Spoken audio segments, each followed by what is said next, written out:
His mother said it loud enough for the whole room to hear. Loud enough that he heard it too, and he nodded.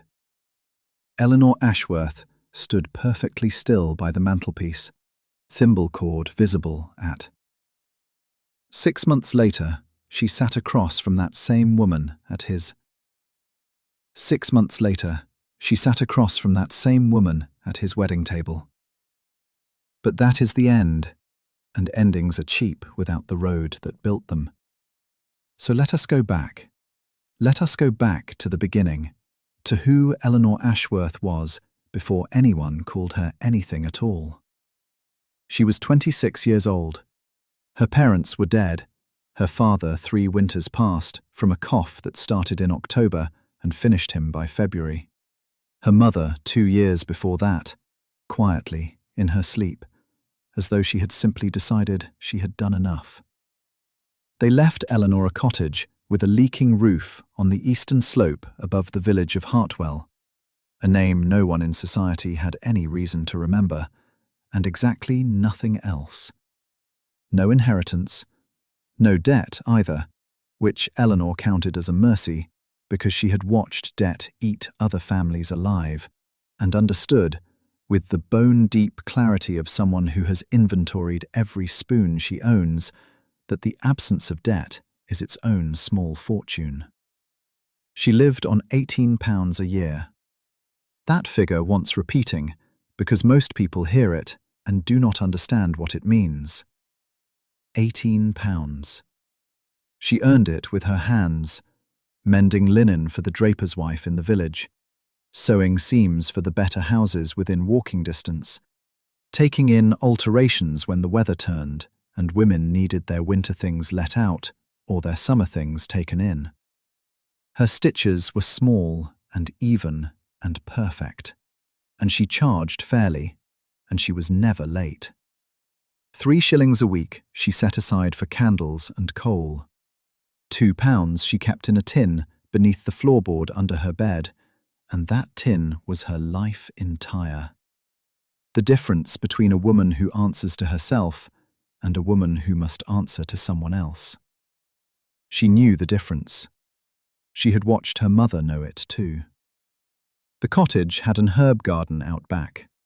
Rosemary, thyme, a stubborn row of lavender that came back every year like a promise no one had asked for.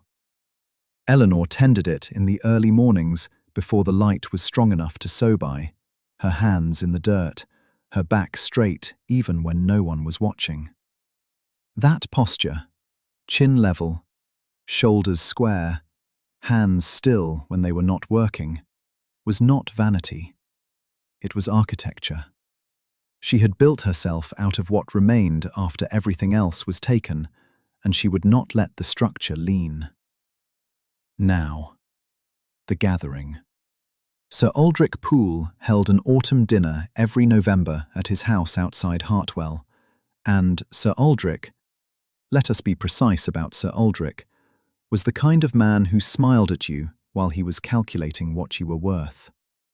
Pale hazel eyes, set a little too close together, a gold fob watch he checked every 4 minutes, as though time itself owed him a report, and a mouth that never stopped curving upward, even when the words coming out of it were designed to cut. He had not invited Eleanor. He would never have invited Eleanor. Eleanor sewed hems for a living, and Sir Aldrich Poole did not seat women who sewed hems at tables where women wore silk. But Lady Philippa Howe had insisted. Lady Philippa was 74 years old, 5'1" in her house shoes, and wrapped in 3 shawls at all times, regardless of the season. Burgundy wool over cream cashmere, over faded green silk, like a gift that had been opened and never quite put away. Her brass-rimmed spectacles sat at the tip of her broad nose. Her ivory-handled walking stick rested against whatever surface was nearest, and her bright, dark eyes missed absolutely nothing. She was Eleanor's late mother's distant cousin, and she had told Sir Aldrich, in the pleasant tone of a woman who has outlived every man who ever tried to refuse her, that Eleanor would attend. Sir Aldrich could not refuse Lady Philippa. Nobody could refuse Lady Philippa. That was rather the point of Lady Philippa. So Eleanor came. She walked through the door of the Poole drawing-room in her dove-grey wool dress with the ivory linen collar, the seam at the left sleeve mended so neatly you would have to know it was there to find it. The thin brown leather belt cinched at her waist. Her dark chestnut hair pinned in its low twist with two loose tendrils at the temples. Her grey-green eyes swept the room once, measuring, not admiring. The brass thimble on its cord lay tucked inside her collar, warm against her throat. Around her, silk, sprigged muslin that cost 4 shillings a yard. The Dowager Duchess Marguerite Blackwell wore a lace collar at her throat that had cost, by itself, more than Eleanor's entire dress, her shoes, and 3 months of candles combined. The mathematics of that are not poetry. They are fact. Eleanor knew them. Everyone in that room knew them.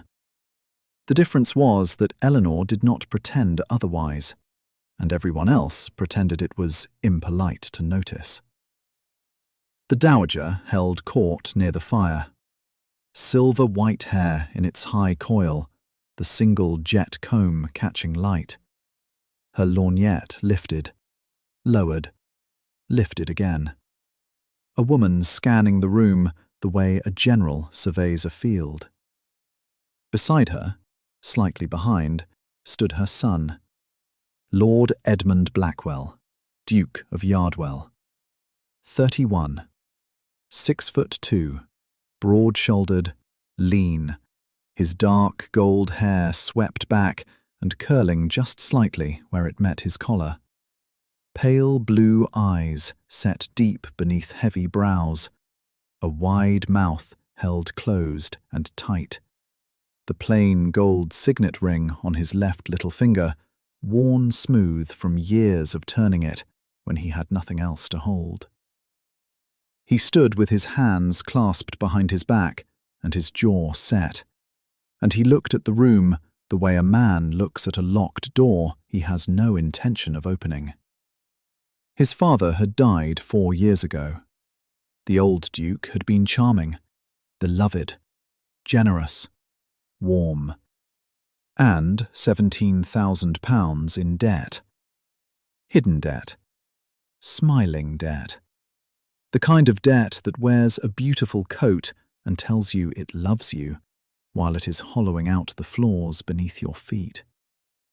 Edmund had learned from that death the lesson a young man learns when the person he trusted most turns out to have been performing the entire time. That love is a costume people wear to take things from you. So he wore nothing. He stood behind his mother, and he kept his mouth shut, and he let her do the talking. She did. The Dowager's pale, ice-blue eyes found Eleanor across the room, found the grey wool, the mended sleeve, the plain leather boots beneath the hem. And she said it. Loud enough for the room, loud enough for the woman standing 12 feet away with her hands folded and her spine straight. Pity the man she ends up with. 5 words, delivered with a thin smile and the casual precision of someone who has never once considered that a woman in a mended dress might have ears, or a memory, or a spine made of something harder than bone. Edmund nodded, a small, tight motion. He did not look at Eleanor when he did it, which was worse than if he had, because it meant she was not even worth the effort of cruelty. She was simply beneath the altitude at which he bothered to notice. The room shifted. Conversations adjusted. Someone laughed too brightly. Lady Philippa's walking stick tapped once against the floor. A sharp, deliberate sound, like a judge's gavel, and her dark eyes tracked Eleanor with the particular intensity of a woman who has lived long enough to know exactly what is about to happen, and respects it too much to interfere. Eleanor did not flinch. Her grey-green eyes held steady. Her hands remained at her sides, still as stone. She did not blush, did not blink too fast, did not give the room a single tremor to feed on. She simply stood there, absorbing it, the way a wall absorbs rain, completely, without complaint, and without breaking. Then she collected her shawl from the chair by the door. She thanked Sir Aldrich for his hospitality, a sentence so measured and so perfectly polite that it landed like a slap precisely because it contained no anger at all. She inclined her head to Lady Philippa. She did not look at the Dowager. She did not look at the Duke. She walked out of the pool drawing room as though she had always intended to leave at precisely this moment, her face perfectly composed, the brass thimble at her throat catching the hallway lamplight as she stepped alone into the November cold. 3 weeks ground past in silence and frost, the way December always does in the English countryside, not with drama, but with the slow tightening of cold around every living thing until the whole world feels like a fist. The lanes between Yardwell and the village of Thorndon hardened to iron. The hedgerows went white, and Eleanor Ashworth, in her cottage at the end of the last lane anyone bothered to maintain, was mending a chair. Her own chair, the only one in the kitchen that wasn't borrowed. Now, you need to understand something about this chair because it matters. It was oak, plain, unvarnished, with a split in the left rear leg that she had repaired twice before with hide glue and a strip of linen soaked in carpenter's paste. It was not a good chair. It was not a valuable chair, but it was hers. Bought for 1 shilling and 4pence at a farm auction 3 years prior, carried home on her own back because she could not afford the carter's fee of 6pence. And Eleanor Ashworth did not let things she owned fall apart if her hands could prevent it. The dove-grey wool of her dress was dusted with wood shavings. The brass thimble on its cord hung forward from her throat as she bent over the leg, and her dark chestnut hair, pinned in its low twist, had loosened just enough that the 2 tendrils at her temples swung with each careful stroke of the rasp. Someone knocked at the kitchen door. Not the front door, the kitchen door, which told her immediately that whoever stood on the other side was either a tradesman, a beggar, or someone who had come down the back lane on foot and didn't know the house well enough to walk around. She set the chair on its side, wiped her hands on a cloth, and opened the door without hurrying. The man on the step was tall, 6'2" at least, broad-shouldered, lean in the way of someone who rides more than he eats. Dark gold hair swept back from his forehead, curling just slightly where it met his collar. Pale blue eyes, deep set, assessing her from beneath heavy, straight brows. A square jaw held tight, a wide mouth held tighter.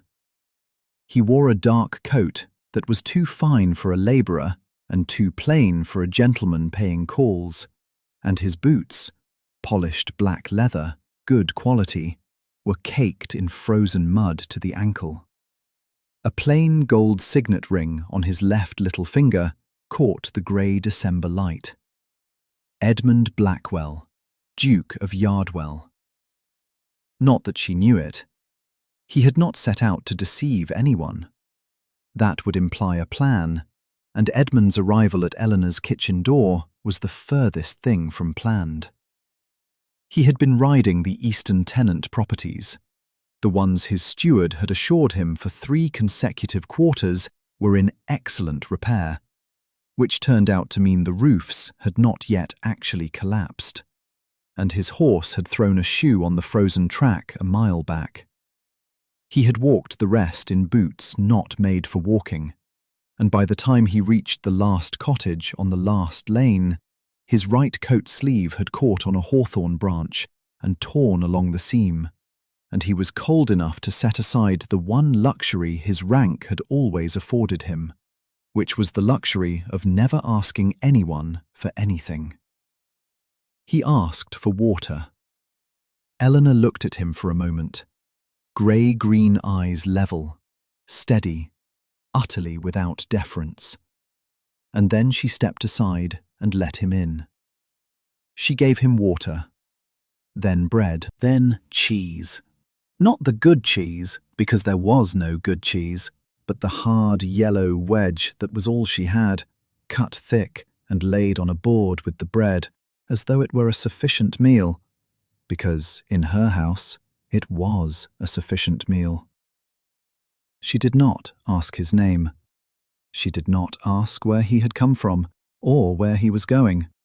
She set the board on the scrubbed kitchen table, gestured to one of the 3 mended chairs, and sat across from him with her hands folded in her lap while he ate. Then she saw the tear in his sleeve. She did not ask about that either. She simply rose, took a needle and thread from the basket by the window, sat beside him, and said, "Your arm, if you please." He gave it to her.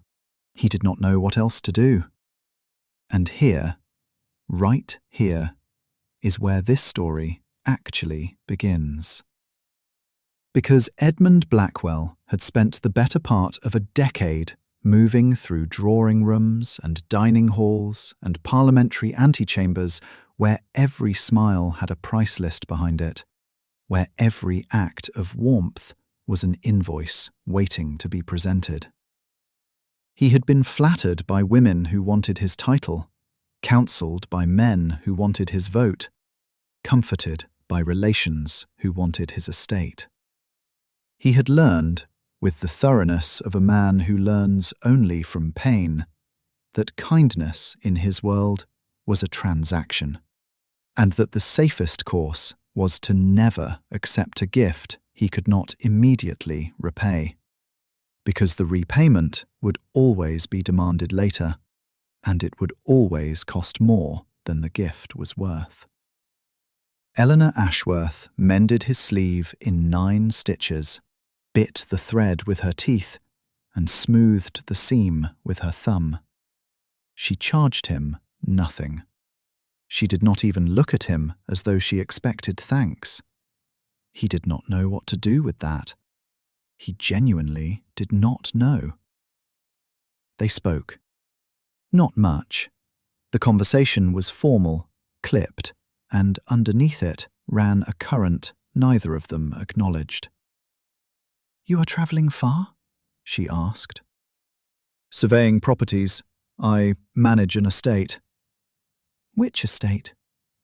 A pause, just barely too long. "One nearby." "Badly, I expect," she said, "if you're walking in December without a proper coat." He opened his mouth. Nothing came out.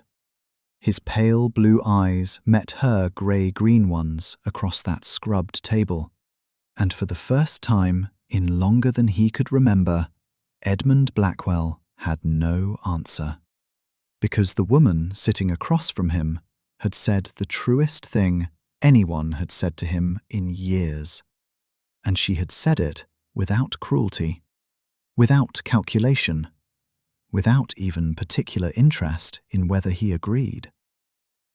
He looked around the kitchen while she returned to her mending. He saw the single scuttle of coal that would have to last her the day, the 3 chairs, each mended at a different joint, the scrubbed floors, the thimble on its cord at her throat, brass worn smooth.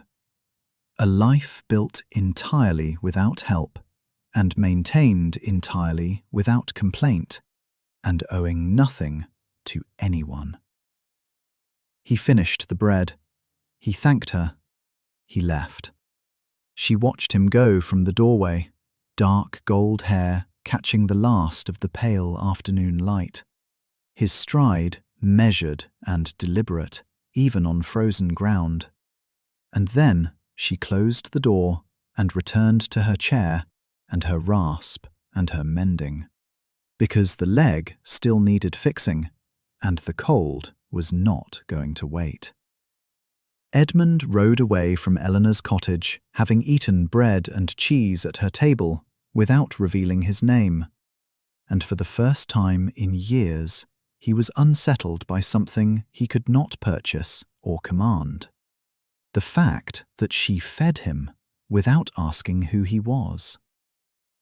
The road back to Yardwell Park was 4 miles of frozen mud and bare hedgerow, and Edmund Blackwell rode every yard of it with the taste of brown bread still on his tongue, and the quiet, settled weight of a question he could not name pressing against the back of his ribs.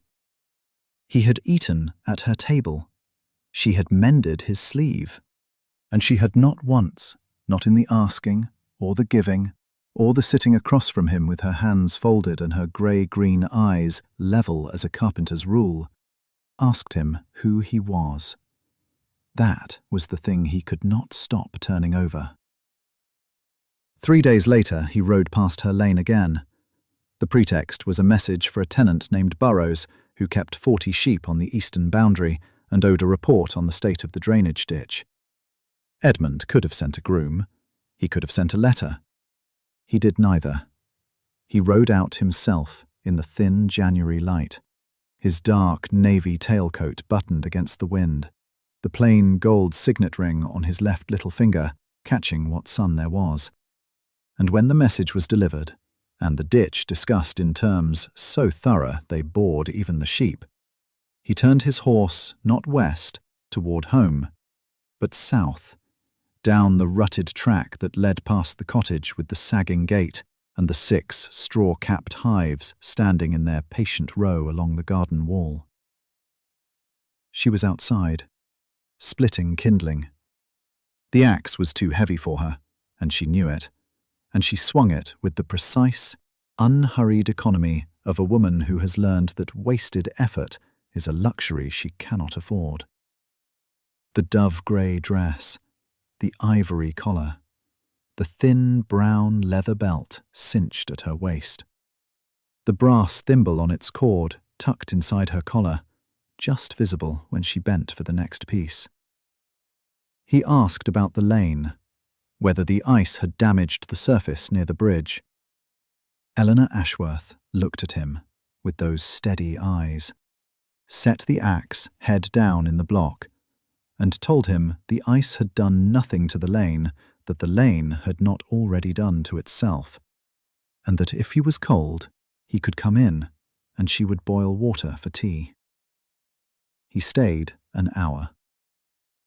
4 days after that, he came again. A question about whether the Burrows flock had been seen crossing her boundary. It had not. She told him so in 11 words, then fed him soup made from the bones of a hen that had died of age rather than the pot, and bread she had baked that morning. And they sat in a kitchen, warmed by a fire that cost her a shilling a week in coal she could barely spare. And she spoke to him about the bees, how they cluster in winter, how the queen draws the workers close, how a hive survives the cold not by any single bee's strength, but by the whole colony's stubborn, collective refusal to let the temperature drop below what life requires. She spoke to him as though he were a man, not a duke, not a title, not a ledger entry. A man, sitting in a chair, drinking weak tea, listening. Edmund did not know what to do with that. Lady Philippa Howe did. She was waiting for him in the east parlour when he returned from the third visit, installed in the chair nearest the fire with her 3 shawls layered around her: burgundy wool, cream cashmere, faded green silk, and her carved ivory-handled walking stick propped against the arm. The lace cap listed to the right, as it always did. The brass-rimmed half-moon spectacles sat at the tip of her broad, soft nose, and behind them, her dark brown eyes were bright and quick and utterly merciless. She watched him cross the room. She watched him pour himself a brandy he did not drink. She watched him stand at the window and look south toward nothing in particular, with the careful blankness of a man who is thinking very hard about something he does not wish to be caught thinking about. Then she said, in that dry, unhurried voice that had been delivering devastating truths to 3 generations of Blackwells, "A man who rides 3 miles out of his way in January to ask about road conditions is not asking about road conditions, Edmund." He turned. The faint dimple in his left cheek appeared and vanished. Not a smile, just the muscle memory of one, suppressed before it could finish forming. He said nothing. Lady Philippa did not require him to. She had made her observation. She let it sit in the room like a cat that had found the warmest spot and intended to stay. Here is what the narrator must tell you about Edmund Blackwell, because Edmund himself will not. His father, the 5th Duke of Yardwell, had been generous, magnificently, catastrophically generous. He had kept an open table, funded every subscription, lent to every friend, and died at 53, owing £11,000 to creditors who had smiled at his dinners and laughed at his jokes, and vanished like morning frost the moment the coffin lid closed. Edmund was 22.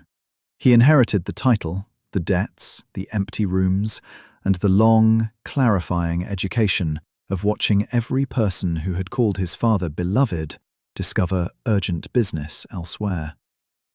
He paid the debts, every one. It took him 6 years, and it cost him something money could not replace: the simple, unguarded belief that a person might do a kind thing without calculating its return.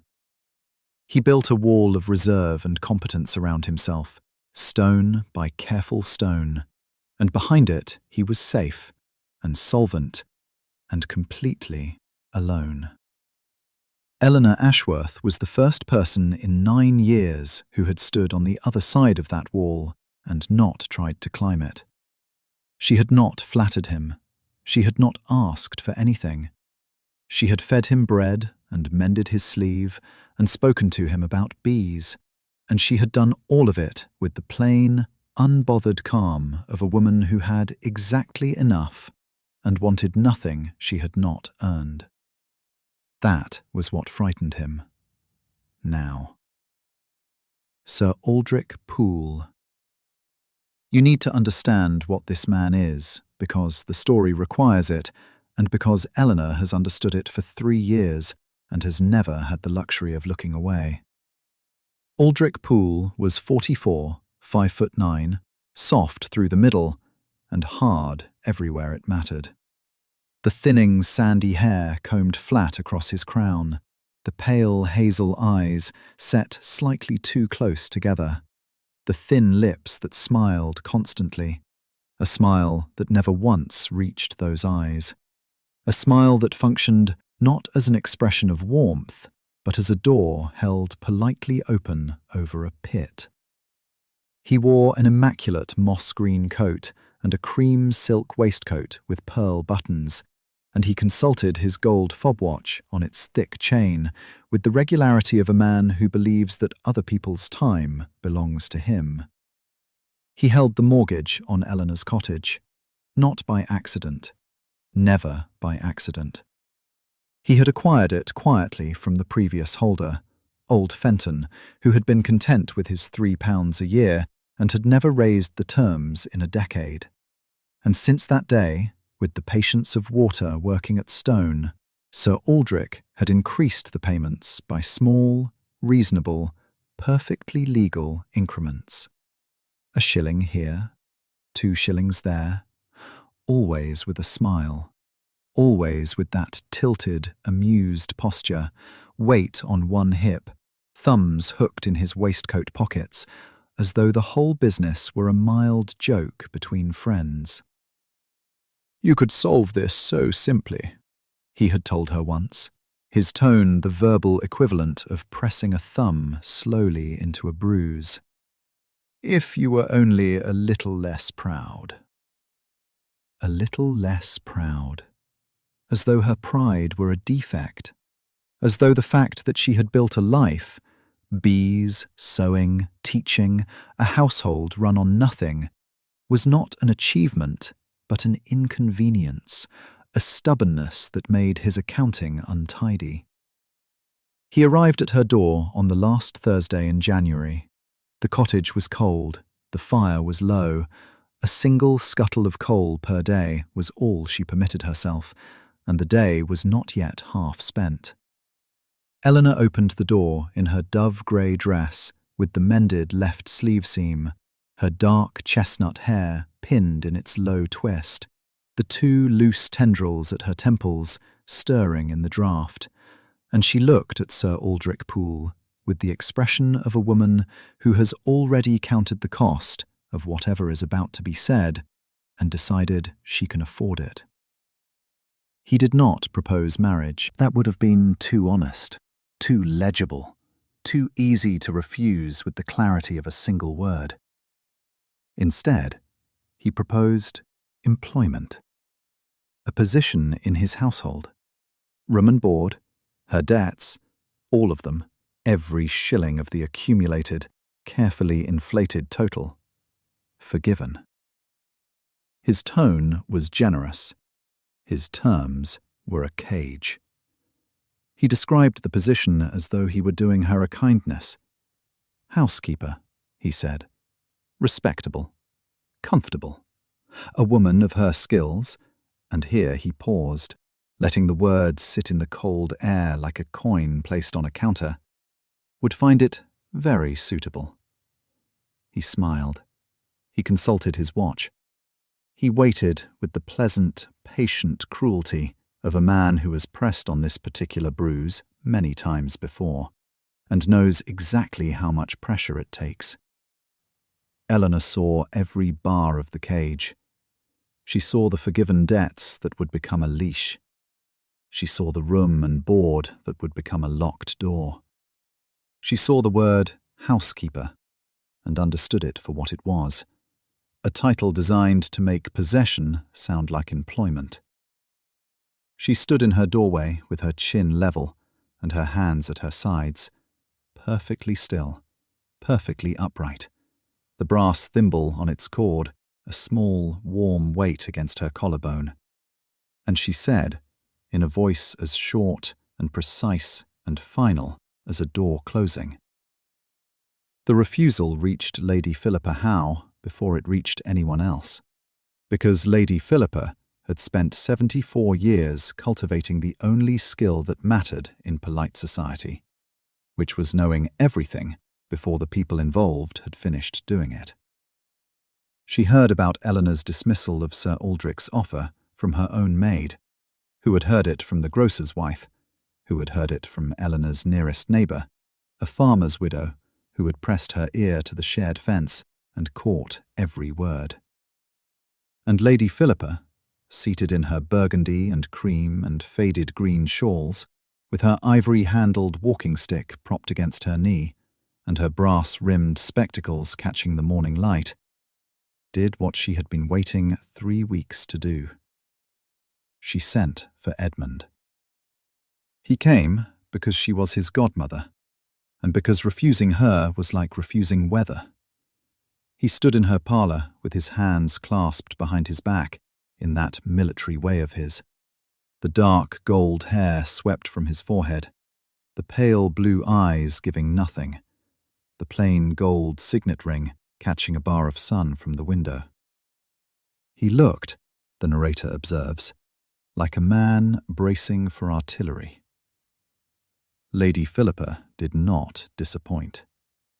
She told him about Eleanor's refusal of Sir Aldrich first, because she wanted him to understand the shape of the woman before she showed him the shape of himself. She described it plainly.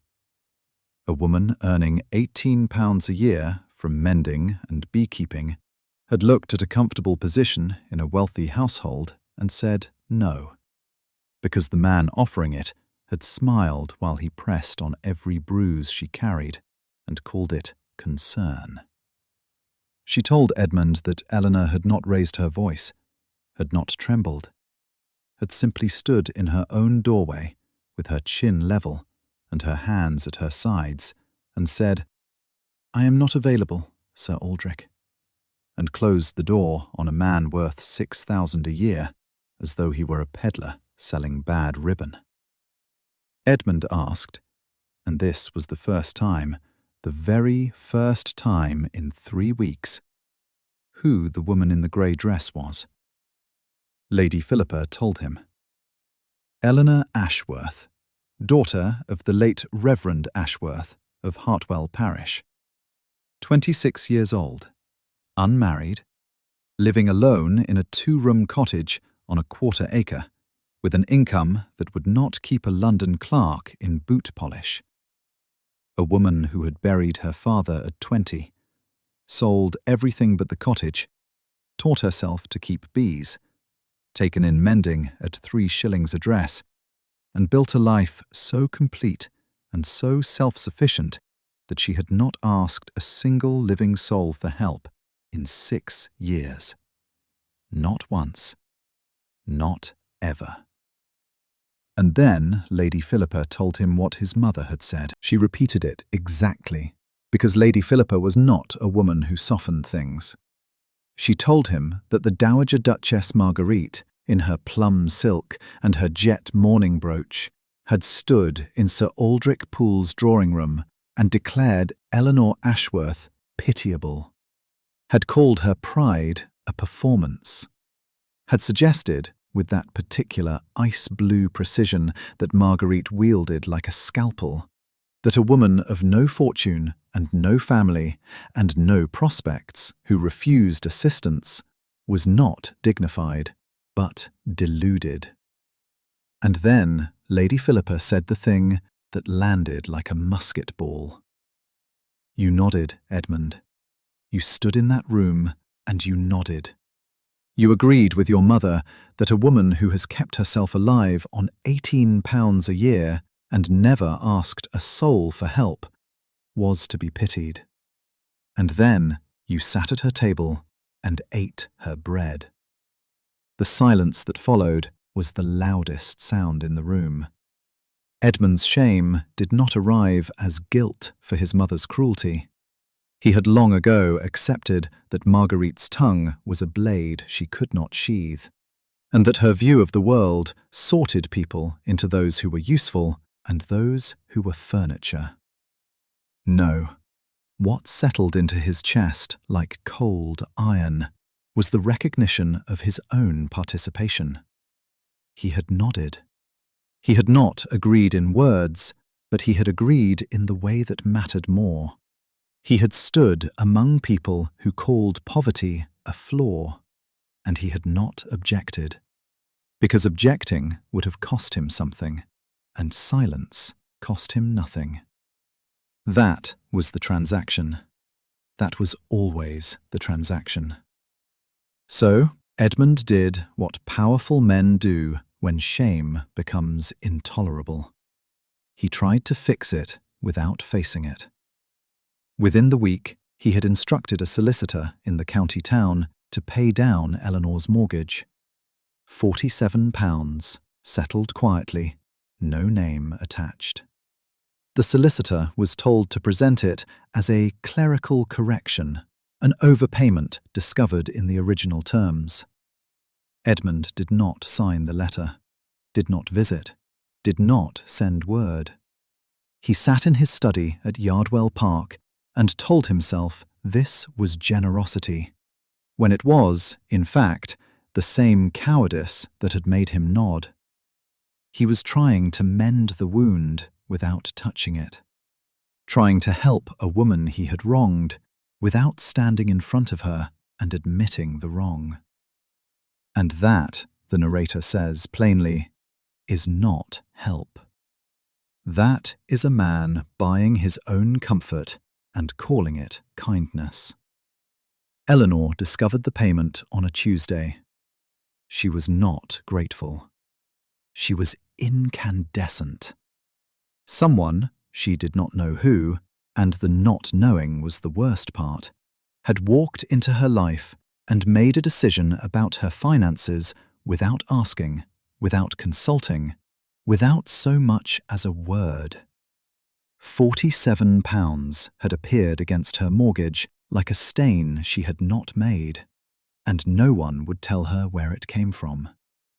She went to the solicitor's office in her dove-grey wool dress, with its mended left sleeve, the brass thimble on its cord tucked inside her collar, her grey-green eyes level and burning. And she asked once, politely, who had paid the money. The solicitor would not say. She asked again. He would not say. She did not ask a third time. Instead, she went home, pulled a tin from beneath the floorboard beside her bed, and counted out £47 in coins saved over 6 years. Shillings, pennies, a few half-crowns. 6 years of mending hems and selling honey, and refusing to spend a farthing she did not have to spend. And she carried every last coin to the solicitor's office in a canvas bag that weighed more than her resolve and less than her pride. And she set it on his desk and said, "Return it." The solicitor returned it to Edmund. He opened the bag at his desk in the study at Yardwell Park, the dark navy coat still buttoned, the pale birthmark on his neck visible in the lamplight. Inside, beneath the coins, he found a note in a hand so precise it looked like typeset. 7 words. I did not ask for this.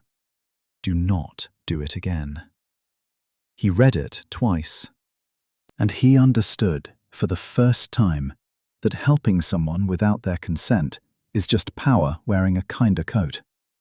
That the anonymous gift and the open insult, and Sir Aldrich's smiling cruelty, and his mother's declaration of pity were all, in the end, the same gesture.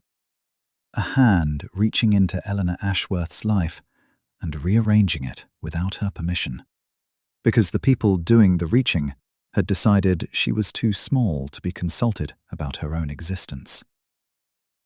He sat for a long time after that. The brass thimble Eleanor had left behind weeks ago when she had mended his coat at her own table without knowing whose coat it was, lay on the corner of his desk where he had placed it the day he found it in his pocket. He picked it up.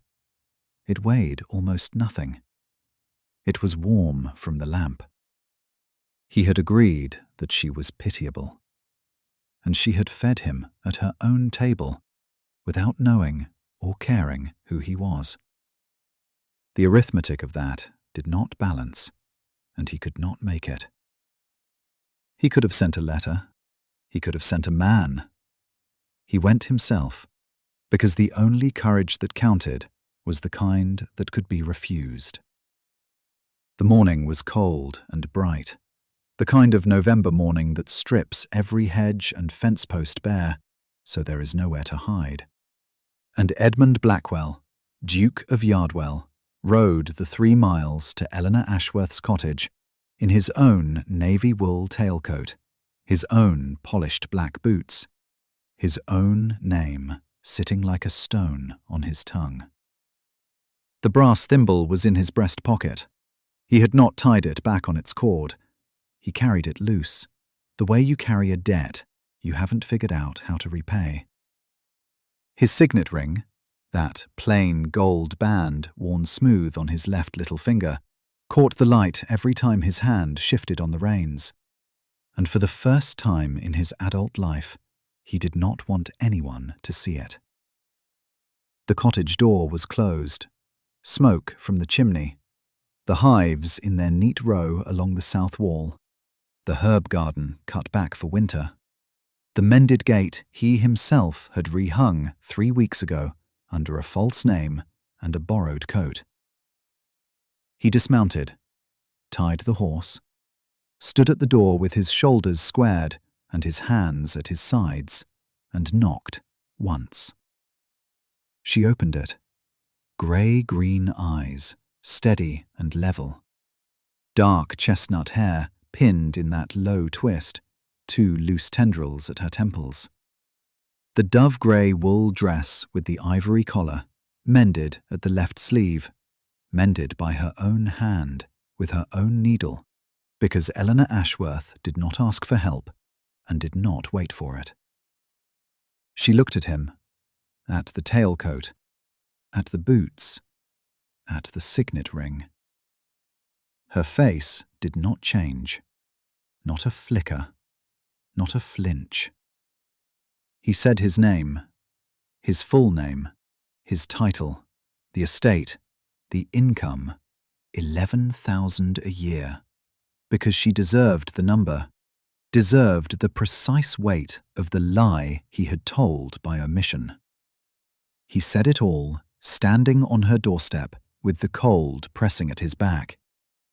And when he finished, Eleanor Ashworth folded her hands in front of her apron and said, very quietly, "I know who you are. I have known since the second visit. A man who manages an estate badly does not wear boots that cost £40. One sentence, delivered with the calm of a woman who has been doing her own arithmetic for a long time and does not need anyone to check her sums. Edmund stood there. The pale blue eyes that could hold a room at 30 paces could not hold hers. He looked down. He looked at the threshold between them. Stone, worn smooth, swept clean that morning. And he told her the rest. The mortgage payment Aldrich Poole had made on her cottage, the evening in his mother's sitting room, the Dowager Duchess in her plum silk with the jet brooch at her collarbone, her lorgnette catching the candlelight as she called Eleanor Ashworth pitiable. He told Eleanor what his mother had said. Every word, the precise inflection, the way Marguerite had made charity sound like common sense, and contempt sound like concern. And then he told her what he had done. I nodded, he said. I agreed with her. I was wrong. He did not excuse himself. He did not explain the context, did not describe the pressures of the evening, did not mention fatigue or distraction, or the 100 small negotiations a son makes with a mother who has never once been wrong in her own estimation. He simply said it. I nodded. I was wrong. And Eleanor, who had fed him at her own table without knowing or caring who he was, who had given a stranger bread and broth because he was hungry, and that was enough, looked at him with those grey-green eyes and said the truest thing anyone had ever said to him. You were not wrong because she was cruel. You were wrong because you did not think about it at all. You nodded because it cost you nothing to nod. A pause. The brass thimble cord was not at her throat today. He had it in his pocket, and she knew it, and neither of them mentioned it. That is worse than cruelty, Your Grace. That is indifference. Your Grace. Not Edmund. Not the false name he had given her over her own kitchen table. Your Grace. The title laid between them like a wall, deliberate and precise. Because Eleanor Ashworth understood the architecture of distance better than any woman he had ever known. Edmund's wide mouth opened, closed. The faint dimple in his left cheek appeared and vanished. Not from a smile, from the effort of swallowing something he was not ready to say. He asked if he might call on her. Properly. In his own name. She refused. Not with anger, that is the part that matters, not with tears, not with wounded pride, not with the dramatic rejection that would have let him feel noble for enduring it. She refused him the way she balanced her household ledger, with precision, with clarity, with the calm authority of a woman who knows exactly what she is worth, down to the last farthing, and will not accept a single coin less. She told him that affection, built on a foundation that has not been examined, is not affection at all. It is sentiment. It is the easy warmth a man feels when he has done one brave thing and wants to be rewarded for it. She told him that until he had gone back to the source of the contempt, his mother, his own assumptions about worth and rank, the comfortable silence he had mistaken for neutrality, he had no right to stand in her doorway, offering something he had not yet earned the vocabulary to name. "I will not be proposed to," Eleanor said, her chin level, her hands still, her back perfectly straight. "By a man who once nodded when his mother called me pitiable. Until you have reckoned with that evening, and with the woman who raised you to say such things, you have no right to stand in my doorway." She closed the door. He did not knock again. He stood there. 10 seconds. 20. The horse shifted behind him. A bee, one of hers, impossibly late in the season, drifted past his shoulder and was gone. He had come to offer himself as a man transformed. She had shown him that transformation is not a single act of courage at a cottage door. It is the long, unglamorous work of dismantling the comfortable things one has always believed. Edmund mounted his horse. He rode home. He did not go to his study. He did not pour a drink or sit with a ledger or retreat into the safe arithmetic of an estate that answered when he asked. He walked through the front hall of Yardwell Park, past the portraits, past the silver, past every gleaming surface that reflected back only rank. He went to his mother's sitting room. He did not knock again, that much was true. But he did not leave the village either. And what he did instead was harder than any knocking could ever be. Edmund Blackwell, Duke of Yardwell, went home to his mother. Not to the great house, to the morning room where Marguerite Blackwell sat each day at 10:30, with her lorgnette and her correspondence, and her absolute certainty that the world was arranged correctly and that she sat near its top. The jet morning brooch caught the pale light from the window. The single jet comb in her silver-white coil of hair gleamed like a dark tooth. She looked up when her son entered, and she did not smile. Because the Dowager Duchess did not waste smiles on entrances. She saved them for victories. He sat across from her. He did not raise his voice. That is the part that matters. Because shouting is easy. Shouting lets the other person stop listening, and Edmund needed his mother to hear every word. He told her what she had said about Eleanor Ashworth. The exact phrase, the precise inflection. He had carried it in his chest like a stone for weeks, and now he set it on the table between them, the way a man sets down a bill he intends to settle. She remembered. Of course she remembered. Marguerite Blackwell had never in her life said a careless thing. Every sentence she spoke was a brick laid deliberately in a wall she had been building since she was 19 years old, married to a man who spent everything, who left her with £4,200 in debt and a title that could not be eaten. She had learned the only lesson that poverty teaches women of rank, that the only safety is marrying well, and that love is a luxury purchased with someone else's money. She did not hate Eleanor. That would have been simpler. She pitied her, genuinely, thoroughly, with the full weight of a woman who had once been poor and proud herself, and who knew, with the certainty of a survivor, that pride does not keep you warm in January when the coal runs out. And that pity was its own form of contempt, because it looked at Eleanor's bees and Eleanor's mended sleeve and Eleanor's straight-backed refusal to bend, and saw not strength, but stubbornness, not a life built, but a life endured. Her line landed in the quiet room like a coin dropped on marble. I said pity the man she ends up with, because I have been that woman, Edmund. Poor and proud, and certain that pride would feed me. It did not. The cold fed me. The debt fed me. I will not watch you choose that. And the ice-blue eyes, the same pale shade as her son's, though hers had been sharpened by 40 years of additional use, did not waver. Edmund's answer came without heat, without cruelty, with the terrible precision of a man who has finally looked at the person who raised him and seen her clearly. She is not you, Mother. She built a life.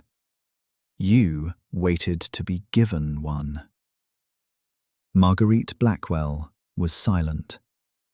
The lorgnette on its thin silver chain swung once against her plum silk bodice, and then was still. It was the first true thing her son had said to her in a decade, and it landed not like a blow, but like a diagnosis, the kind that explains the pain you have been calling something else for years. She did not answer. She lifted the lorgnette. She returned to her correspondence, and Edmund left the morning room, knowing that something between them had shifted. Not broken, not healed, but shifted, the way a bone resets before it can knit. Meanwhile, that beautiful word. Meanwhile, Sir Aldrich Poole was doing what Sir Aldrich Poole did best, which was smiling while he turned the screw. The mortgage on Eleanor's cottage and her 2 acres, the mortgage her father had taken out 11 years ago for £85, the mortgage she had been paying down at 14 shillings a quarter, with money earned from beeswax and mending and teaching, was called in. The full remaining balance, 30 days. Aldrich delivered the news himself, naturally. He stood in her doorway, the same doorway she had closed on Edmund, with his gold fob watch glinting on its thick chain, and his pale hazel eyes set just a little too close together, and his thin lips arranged in that constant, calculated smile. His moss-green coat was immaculate. His pearl buttons caught the light. He looked like a man delivering flowers. "I only want what is best for you, Miss Ashworth. Surely you can see that this situation is untenable." He said untenable the way another man might say charming, lightly, pleasantly, as though the word did not contain the destruction of everything she owned. Eleanor saw exactly what he was. A man who uses money the way other men use fists, patiently, pleasantly, and with absolute confidence that the person being struck will eventually stop standing. She did not give him the satisfaction of flinching. Her grey-green eyes held his. Her hands stayed at her sides, still as stone. The brass thimble on its cord lay hidden against her collarbone, and she did not touch it, because she would not give him even that small evidence of distress. He left smiling. He always left smiling. Damn him. Edmund learned of the mortgage call within 2 days, not from Eleanor, who would have eaten her own shoes before asking him for help, but from Lady Philippa Howe, who heard it from her housekeeper, who heard it from the clerk at the solicitor's office, because in a village of 400 souls, a called-in mortgage travels faster than influenza. And here is where the man Edmund was becoming diverged from the man Edmund had been. He did not pay it. He did not ride to the solicitor and settle the debt with a stroke of his pen, and present Eleanor with a cleared ledger and wait for her gratitude like a dog waiting for a treat. He went to her cottage. He stood in her doorway. That threshold she guarded like a border, and he told her the situation as he understood it, plainly, without embellishment. Then he asked her what she wanted him to do. Not what he could do, not what he intended to do, what she wanted.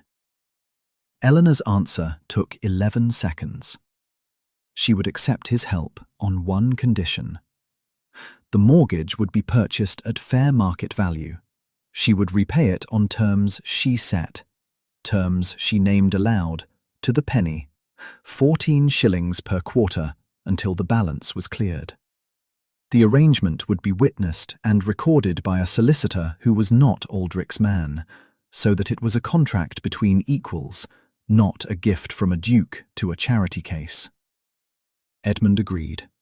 Every term, without negotiation. She extended her hand. He took it. Their fingers met. His broad palm, her work-roughened knuckles, and held for exactly the length of a handshake between two people entering a business arrangement, and not one heartbeat longer. It was not a romantic gesture. It was a handshake. And it was the most honest thing either of them had ever done.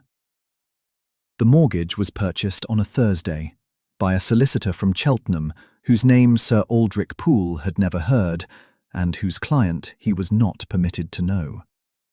The document arrived at Eleanor's cottage by post, not by hand, not by liveried messenger, not accompanied by a card or a flower or any of the ornamental gestures that would have turned a legal instrument into a gift.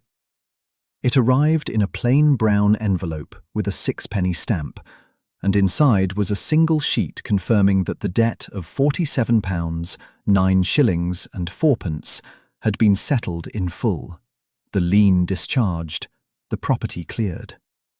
Eleanor's name appeared on the deed, only Eleanor's name. Sir Aldrich learned of it the following morning, when his own solicitor informed him, with the particular delicacy reserved for delivering bad news to men who do not believe bad news applies to them, that the mortgage he had called in no longer existed. That there was, in fact, nothing left to call. Aldrich smiled. He tipped his hat. He walked away. And the narrator will tell you this. He was not vanquished. He was simply made unnecessary, which for a man like Aldrich Poole was considerably worse. A man who loses a fight can nurse the wound. A man who discovers the fight never required him at all, that the woman he spent years pressing on like a bruise simply stopped bruising, has nothing left but the memory of his own irrelevance. He consulted his gold fob watch one final time in Eleanor's presence, and the gesture meant nothing, because there was nothing left to count down to. Edmund came to the cottage on a Tuesday morning. Not a Sunday, not a feast day. A Tuesday, grey and unremarkable, with a thin rain falling on the kitchen garden and the smell of wet lavender coming through the open window. He stood in the doorway, 6'2", navy tailcoat, the plain gold signet ring worn smooth on his left little finger. And he did not kneel. He did not produce a ring.